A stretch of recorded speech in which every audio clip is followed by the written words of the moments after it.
Hi everyone. So here's a quick overview of tomorrow's practice session. So for September 13th.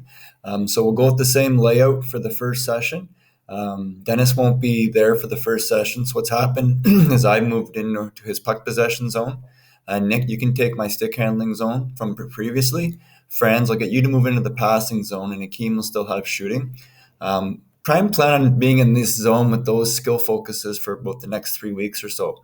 We'll just sort of see how that plays out. Then you're able to see the kids from week to week and make adjustments to your drills based on what you're seeing. At the end of the 3 weeks, if people feel they'd like to go back to the method from last year where we rotated the skill through all four instructors over 4 weeks, if you think that's better, we can go and try that then. But for now, let's just keep the skill within the one instructor for the next few weeks. So again, 5 minutes we get on, set up our zones, try to divide the players as best we can into 5 equal groups based on similar abilities. Depending on what time we get that done at, the zones of anywhere from about 7 to 8 minutes in length.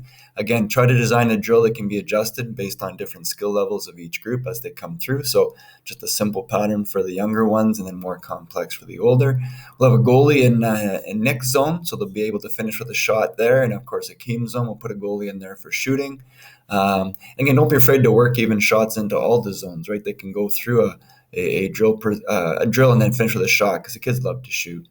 And then the skill continuums on the following slides will also provide you with an idea of which skills are appropriate. So if you're not quite sure, you can just scroll down here and you'll notice that I've added all the different skill levels. So U7, right, U9, U11, and U13.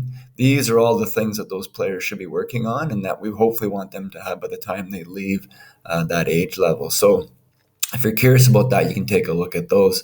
For the second session, what we'll do is we will then move on to the next 45 minutes. And so, as we did last week, the first bit will be about 10 minutes or so of full ice wave skating, right, with about 5 minutes in this first 15 for then dividing the players into, if we can, 6 groups, about 8 players again. Depends on the numbers of players who show up.